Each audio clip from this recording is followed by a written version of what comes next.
Hello, and welcome back, subscribers and new viewers. Today's video, I want to talk about my Undertale alternate universe, Reincarnated. Time for me to redesign Impact, and also to be able to share with you what's going on for 2025 for this particular project. Reincarnated, when I first fleshed it out, was back in 2018. The first visual sakes were back in 2022 and 2023, when I changed the characters' designs a couple of times. You can still see in a playlist all of the old content. I count that as more of the rough history of what this world could have been, and roughly what even sparked the idea where Frisk in this timeline has a very strong deja vu, the file gets corrupted, the Sans and all the other monsters point out that this is not a game, this is their lives, and they end up becoming much more monstrous, a distortion of time and space, where I thought of the idea of what if Gaster, Kara, Asriel, all of them didn't disappear or they aren't dead, and how that would impact my story. Pun not intended every time I mention the character Impact's name, but that word will be used a few times. But in this case, these characters are almost like a universe outlier. So kind of like how Dreamtale functions, and how all of these other stories that some of you might be familiar with that take things further than just an Undertale or horror tale. This will have some of the backstory of it, the same premise. Frisk falls into the underground, goes through the typical breaking the barrier, pacifist, true ending route, all of that stuff. But with the reincarnation of a major reset that happens that distorts things to where it is currently. So all of these characters, all of the monsters, everything changed. I intend on also adjusting the designs for Dart's reference sheet a little later on, but I didn't want to do all of these characters in one video without me running out of time or rushing the designs like I initially did when I first made Impact and Dart's designs last year. I still intend on making most of the monsters' reference sheets, and only if I need them for the sake of showing them in the story will I work on a reference sheet at all. Essentially kind of like the little monsters that you run into on the different routes. Main story-based characters and even some protagonistic assisted side characters that play a generally important role will be added. So Alphys, Mettaton, even the Temmies, Muffet, in this case Gaster, and all the other characters that I'll be adding into it will be important. The general locations of Mount Ebit, the underground, and the surface, New Home, and New Home on the surface is something that I intend on updating.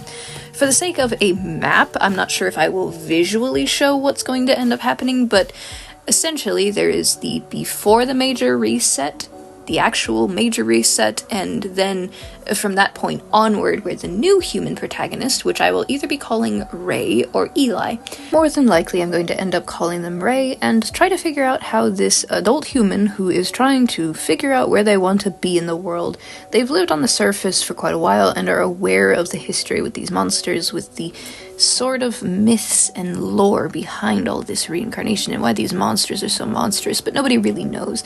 And it's kind of up to them to figure out what they even want to do, because I don't want to spoil whether or not they are actually good or they want to fight with monsters with their final goal in mind. Monsters already live on the surface. There is already like a rich history with this like new reincarnated world to where monsters and humans have a very strange history with these changes, and the fact that humans have a different kind of magic with their souls that has continued on from the past. Instead of it being they steal the monsters away and then they move on from magic or anything like that, they keep to those traditions, and monsters have become much more monstrous and powerful due to this major reset and reincarnation, and the way that they look.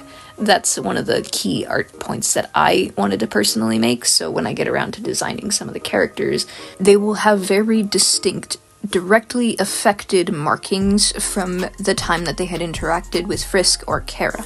Having what I call the reincarnation scars of the past that stuck from Kara and Frisk's major attacks if they had done any genocide timelines that stick to them and cannot be erased. Impact and Dart have ash-colored bones. Some characters may also have these ash traits to them, but I'm not sure if that will be the major point to it, but it's essentially a permanent scar of history that is stuck with them. A reminder of what could have happened and had technically happened, and unlike how just like characters like Sans would kind of remember these resets and whatnot, these characters all definitively remember to different extents. Some of them for the sake of either moving on from it and just kind of living with it, others completely forgetting about it because they just don't have enough strength in their mind to be able to hold all of it, or others that hold on to it and remember it like Sans, or in this case Impact, does, and for good reason. Some of them might hold grudges against humans, whether they choose to exist with them or on their own.